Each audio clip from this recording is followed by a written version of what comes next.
COP30 Climate Summit continues on its second day in Belém do Pará in the Brazilian Amazon. The U.S. Department of War confirmed a new attack in the Caribbean that resulted in the death of 3 people.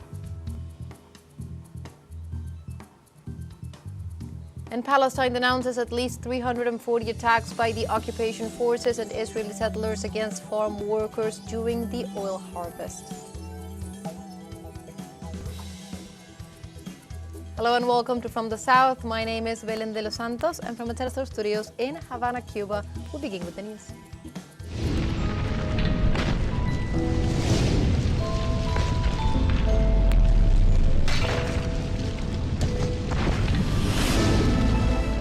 We were saying it at the beginning, in the Brazilian city of Belém do Pará is hosting the COP30 Climate Summit on its second day. World leaders and delegations are taking part in the summit. This is ahead of the UN COP30 Climate Conference that will take place next week in the same city.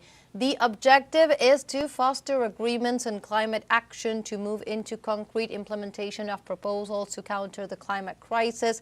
Among the countries speaking during the second day are the representatives from Iran and Mexico, who already spoke, and Venezuela, that is coming in just a few hours. The reckless attacks on Iran's peaceful nuclear energy facilities represent a blatant and deliberate crime that could have led to one of the world's largest environmental catastrophes. This act of aggression is alongside with the 2 years ecocide and a variety of war crimes committed by this outlaw regime in Gaza. These crimes were not only a massacre of innocent people, women and children, but also caused deep environmental damage. And as the second day of the summit is underway, let's see more details in the following report by our colleagues André Vieira and Sebastián Soto. The city of Belém awoke to reinforce security for the climate summit, with over 150 foreign delegations in attendance. At the gate of the meeting place, indigenous people, black resistance communities, and fishermen protested to demand direct resources for those who preserve the rainforest. This demand was also supported by those participated in the meeting. When they tell us that we should look to indigenous peoples, that there can be no COP, that there can be no summit, that there can be no project for a territory without being with those who live in the territory and who are actually in the territory. As a prelude to COP30, the Climate Summit aims to define the lines that will be adopted by negotiators during the United Nations Climate Change Conference. Climate justice is an ally in the fight against hunger, poverty, racism, and gender inequality, as well as in the promotion of more representative and inclusive global governance.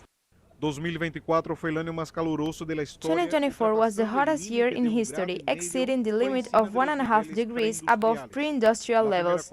The first COP held in the Amazon is an attempt to postpone the end of the war in the face of the interest of a political system that puts profit above life. If we stop the atrocities of capitalism in the forests and tropical rainforests, we will be protecting humanity. Africa, Asia, Europe, Oceania, the Americas, all were represented, but the absence of the leader of one of the world's most polluting countries was noticeable. The absence of the United States here. The fact that Mr. Donald Trump is not coming, the fact that he personally denies science and is leading his society with his eyes closed towards the abyss, and with it, humanity. La COP30 ya tiene su primer proyecto concreto. COP30 has just begun, but it already has its first concrete project, the Rainforest Forever Fund, an initiative by Brazil that already has a pledge of $1.5 billion to be allocated to countries that preserve forests. A glimmer of hope in the midst of an extreme storm, responding to the demands of the communities protesting outside the summit. André Vieira e Sebastián Soto, teleSUR, Brasil. And precisely as we're speaking of the climate crisis around the world, the death toll from Typhoon Kaomegi that hit the Philippines since Sunday has climbed to 188 people, with 135 more missing. The country's National Disaster Risk Reduction Management Council said this on Friday. Philippine President Ferdinand Romualdo Marcos declared a state of national calamity due to the widespread destruction caused by Kaomegi and in preparation for the impact of a possible super typhoon, local media reported this Thursday. Typhoon Kaomegi made landfall in the Philippines on Tuesday, triggering massive flooding that submerged houses up to the roofs, swept away countless cars, and displaced thousands of villagers.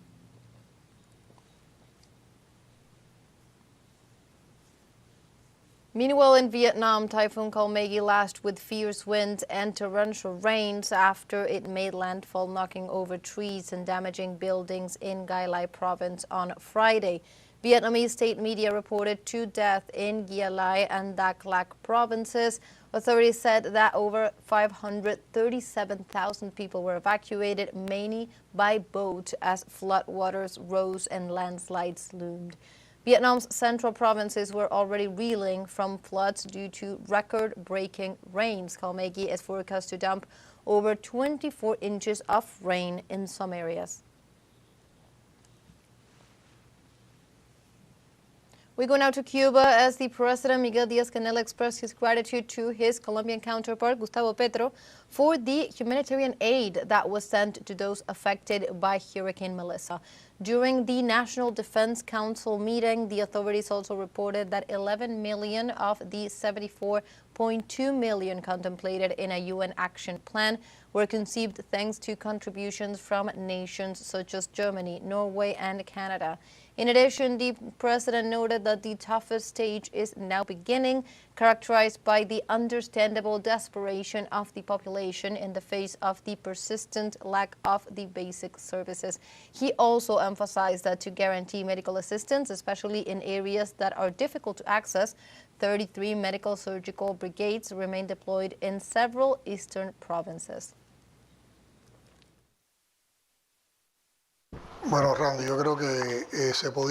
I believe that the information could be supplemented with information from the Deputy Minister of Foreign Trade about the donations from Colombia, for which we are very grateful to the Colombian people, their government, and our brother President Petro for this gesture with the eastern provinces. And now we go to other news, because the multi-platform teleSUR and the Brazilian media outlet Brazil 24/7 signed an institutional cooperation agreement to strengthen information integration and the exchange of journalistic content. Patricia Villegas, the president of teleSUR, and Leonardo Batuch, the founder and president of Brazil 24/7, signed the agreement that lays the groundwork for collaboration in institutional cooperation activities, technical assistance, and research under the premise of promoting an independent Latin American narrative and disseminating verified information on regional and global issues. The agreement will initially have a duration of 2 years, during which joint project studies and publications are planned that will contribute to a critical and contextualized view of what is happening in the world. Now we have a short break coming up, but first, remember you can join us on TikTok at teleSUR English, where you'll find news in different formats, news updates, and much more. We'll be right back. Stay with us.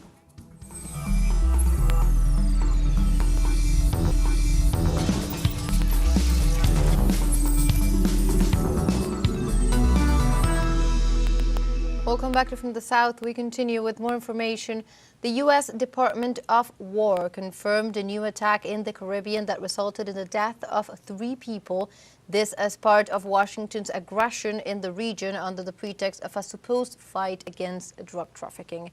U.S. Secretary of War Pete Hegseth announced on social media that, acting on direct orders of President Donald Trump, a lethal attack had been carried out against a vessel in international waters, identified as the property of, according to them, a designated terrorist organization used for drug trafficking. According to Hegseth, the offensive resulted in the death of 3 male, what they are calling drug terrorists, who were on board the ship with no U.S. casualties. Let's recall that the U.S. has provided no evidence so far for carrying these attacks.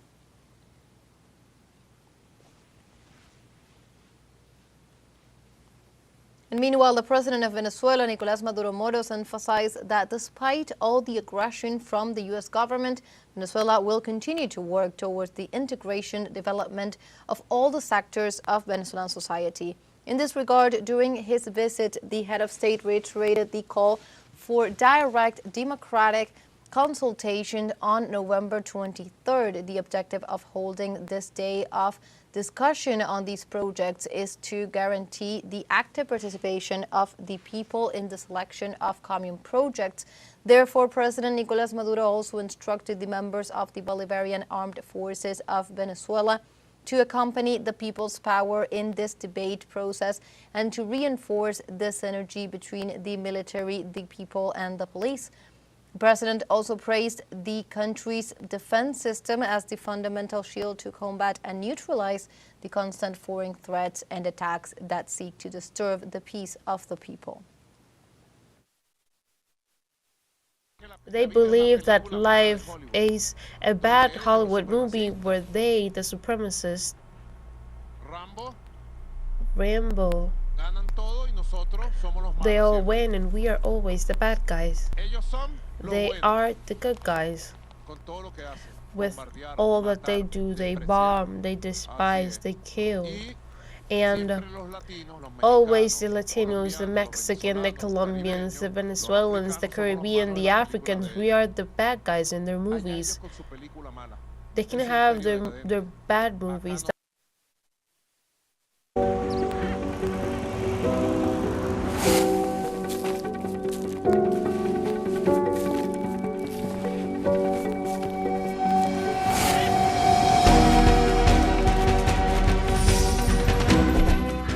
And our correspondent Álvaro Fragua continues his journey across Venezuela. Today he brings us the story of the community of Yaguapita in Miranda State, specialized in the cultivation and production of cocoa. It's a clear example of how social production units drive economic growth while supporting each other along the way. In the fertile lands of Miranda State, cacao is grown through community teamwork and with support from national and international programs aimed at boosting production. Local farmers have joined forces to improve bean quality and open up new markets. We have a nursery that spans 800 square meters. It was created through a partnership between Venezuela and Turkey. Here, in Yaguatipa, our community was chosen as a pilot site by the Etica Agency, working together with the Socialist Corporation of Venezuelan Cacao. Once harvested and dried, women in household transform cacao beans into delicacies ready to enjoy. They craft artisanal chocolates using family recipes blending coconut nuts and pure cacao. Then we pour the chocolate mix and add the filling. Some are made with coconut, others with pineapple, peanuts, or assorted nuts. After that, we place them in the refrigerator and they're ready. To work around cacao generates not only income but also knowledge. Neighbors share workshops and training to strengthen their cooperatives and prepare new generations of chocolate makers. It all started through my sister, who was also interested in the craft.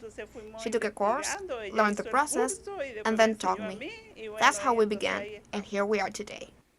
Producers take advantage of every part of the fruit, shell, pulp, and husk, showing that cacao also represents a model for sustainable production. From cacao, we can truly make use of everything. The pulp shell can be used to make shakes, the cacao pulp to prepare drinks, and the husk becomes cacao tea. Pero el cambio climático y la But escasez de climate agua change and afectan water a los scarcity cultivos. threaten Los these crops. agricultores Farmers de warn that los local caños están streams secando are porque drying las up plantas and the sufren las plants are consecuencias. suffering as a result. Actualmente el principal reto que tenemos como Right now, productores our de biggest cacao challenge es el as cambio cacao climático, producers is climate change, porque because bueno, water levels are far too tenemos low. los Streams and niveles de creeks are agua unusually dry for muy this por time of the debajo, year, ¿sí? Ahorita especially in los caños October. aquí A pesar de las dificultades, Despite el bloqueo de obstacles Estados and the Unidos, la United States exportación de blockade, cacao venezolano Venezuelan creció cacao 10% exports en rose el by primer semestre 10% de in the first half of 2025 respecto al año 2025 anterior, compared to the lo last que year, genera a source orgullo y of pride and satisfacción satisfaction por to all nuestro involved.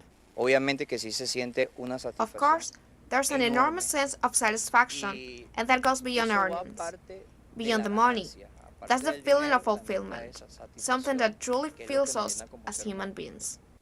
El cacao de Miranda es mucho más que un producto de exportación. Miranda's cacao Es is el much more testimonio than de an un export pueblo que cree product. en el It is a trabajo testament comunal, to a en su people's belief in a solidaridad y en community su work, propia fuerza. solidarity, and their Es own además una strength, a tradición millenary milenaria tradition que woven atraviesa through miles de countless historias life de vida. stories. Nosotros We les invite pedimos you que nos to escriban a write las to redes us on sociales que social aparecen en media as pantalla seen on para que screen nos and cuenten su share your historia. story. Esto es Venezuela en Movimiento y yo soy Álvaro Fragua y nos despedimos hasta la próxima. We go now to other topics as the Mexican Ministry of Economy has announced the conclusion of the consultation and dialogue roundtables with productive actors held in preparation for the revision of the trade agreement between Mexico, the United States, and Canada that is scheduled for next year.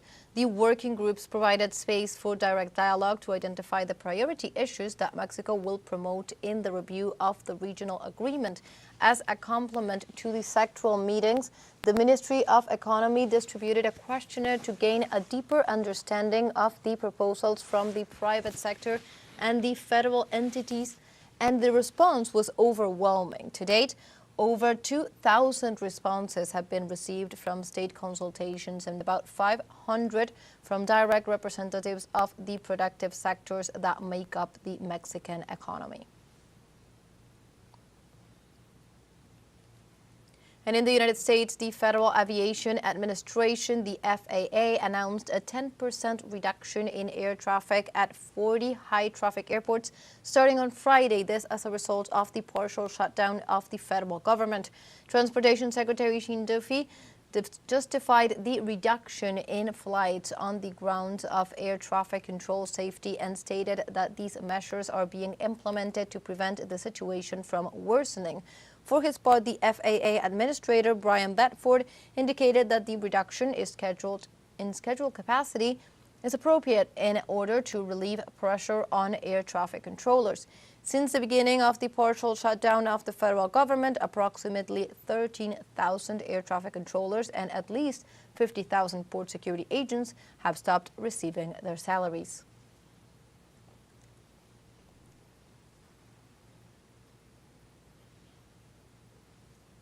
And the Trump administration informed the U.S. Congress that it currently has no legal justification to attack Venezuela. Trump administration officials explained to lawmakers that the United States does not plan to launch attacks within Venezuela and that there is currently no legal justification for targeting ground forces. According to sources with knowledge on the matter, the meeting was led by Secretary of State Marco Rubio, Secretary of War Pete Hegseth, and the staffer from the Office of the White House Legal Advisor. In the classified session, the legislators were informed that the opinion issued by the Office of the Legal Advisor of the Department of Justice to justify attacks on vessels allegedly used for drug trafficking does not authorize attacks within Venezuela or any other territory. Meanwhile, on the same day, the United States Senate rejected an initiative that sought to prevent unilateral military intervention without the consent of the legislature. The promoters of the resolution argued that Congress should not cede its authority on matters of war to the executive branch. In October, Senate Republicans blocked a similar effort aimed at preventing continued U.S. strikes on alleged drug-carrying boats off the coast of Venezuela. The 1973 War Powers Resolution requires the President to inform Congress within 48 hours of the introduction of forces into hostilities and to cease actions within 60 days without authorization from Congress. This 60-day period expired on Monday, November 3rd.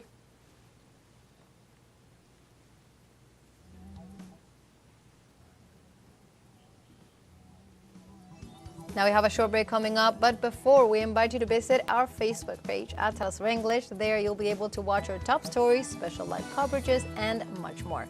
Follow the page and activate notifications to stay up to date on the world's most recent events. Final short break, don't go away.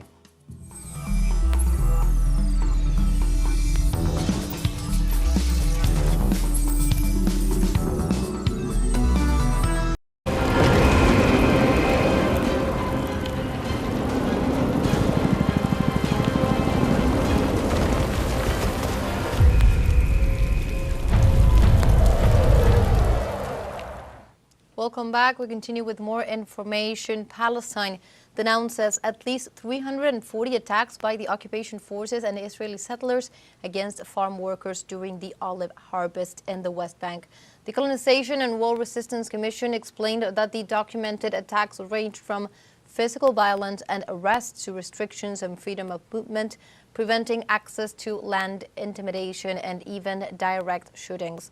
Most of these attacks were recorded in the governorates of Ramallah with 107 cases, Nablus with 94, and Hebron with 38 cases. The authority confirms the increase in attacks on farms from 136 in 2022 to 340 in 2025, reflecting a systematic persecution of farmers, so they called on the international community to take effective action to protect the Palestinian people.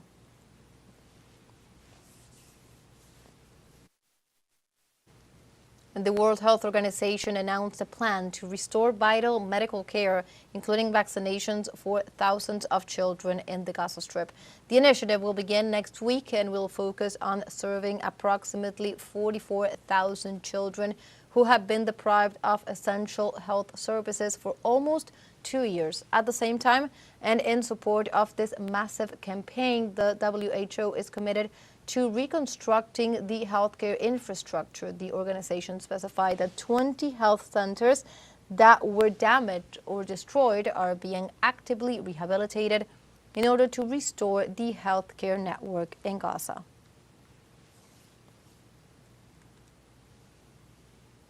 Meanwhile, in Lebanon, a new Israeli attack left 1 person dead and at least 8 injured in the south of the country on Thursday. According to the Emergency Operations Center of the Ministry of Public Health, Israeli aircraft bombed several towns in southern Lebanon, violating the November 2024 ceasefire agreement between the Islamic Resistance Movement Hezbollah and Israel. For its part, the movement warned that Israel's goal is to dismantle any resistance capability and to weaken the Lebanese state, and reaffirmed its commitment to Lebanon's sovereignty and its right to self-defense.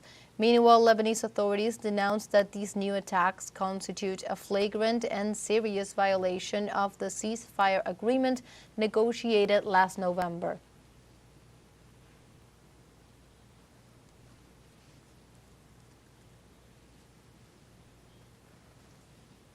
And like this, we have come to the end of this news brief. You can find these and many other stories on our website at telesurenglish.net. Also join us on social media. We are on Facebook, X, Instagram, Telegram, and TikTok as well. For teleSUR English, my name is Belén de los Santos. Thank you for watching.